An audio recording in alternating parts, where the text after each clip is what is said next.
Well, by this time of year, your beautiful summer flowers are starting to look leggy and sad, but we're going to show you now how to revive them with an easy fix. Carmen Johnston from the Southern Living Plant Collection is pulling out the shears so we can give these plants a haircut. Thanks for having us here today. Glad you're here. You know, this time of the year, your plants are starting to look kind of yucky, so it's time to give them a haircut. Okay. But one big rule of thumb, don't prune or give them a haircut until after your plant has bloomed. Okay. So you want to be careful not to do that. This is Pixie Loropetalum. It's already put off its beautiful bloom, and you want to try these, and you just want to give them a haircut and cut them about a 1/4 way back. All right, so anything that you see that doesn't look so swell. Yeah, just go ahead. And what this does is it allows all the energy, there you go, to go to the new growth. Okay. So that's great.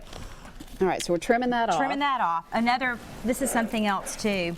Go ahead when you see all the dead foliage, just go ahead and pick it off. Okay. It's something that's really important. You don't have to be quite as gentle as most people think, right? I see you just getting in there yanking. You cannot hurt anything one bit. But one of the things I love to do with these is I love to make my fall container gardens and go ahead and plant them now. So now's the time. Yeah, go ahead and get them ready. Once you've given them a haircut, go ahead and cut them off.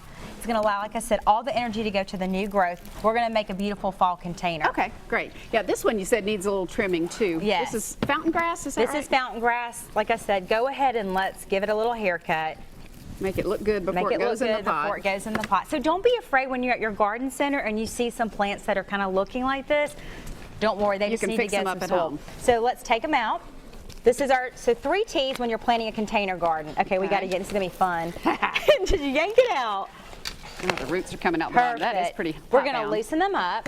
You want to make sure that you fill your container up with soil. Okay. And then we're going to plant our Pixie Loropetalum. You're planting Heuchera right now. And we're going to put that towards the front.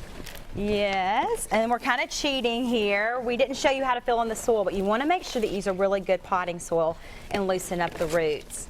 So when you're doing that, can I just pick this up and you show me what you do? How do we loosen? Just loosen like this. Don't be afraid. Just get in there and kind of loosen them up so they can grow better. You want to fill in good soil. But right now your container gardens are probably looking kind of leggy. And you can see over here, this is a creeping Jenny that's looking. You're going to go ahead and finish that. I know, isn't that gorgeous? Aren't the fall colors beautiful? But they'll survive the sun and the heat right now. Yes, they can take the intense summer heat. Okay. So this is another great container garden that works well for the summer heat. But this is a plant right now that you may have in your containers that's looking kind of leggy. Right. Just go ahead and we're going to give it a haircut, just like this, and cut it halfway back. Okay. This works great for petunias. This works well for a lot of your foliage. Give it a haircut. Okay. And like I said, it allows all the energy to go towards the new growth. So this is another great plant that takes the summer heat. This is Penta. That's pretty. Plant it in the shape of a triangle. Okay. You've got your Penta. We're going to add your creeping Jenny right here. And this is fun. I know. And then we're going to add, this is Portulaca. This is another wonderful plant that can take the intense heat. And you can see all the dead. Just pinch it off and just pull it away.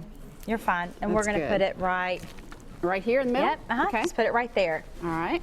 You want to make sure that you keep your containers well watered. Okay. Good. What about fertilizer? Make sure you use like a water-soluble fertilizer. Okay. So I call it go-go juice, and I like to use it about once every 3 weeks. And so that's another great tip to make sure that you keep your plants blooming all summer long and they take the intense heat. Before we go, I want to show this beautiful thing you've created down there. That's a good way to keep plants shaded in the dead heat of summer. Definitely.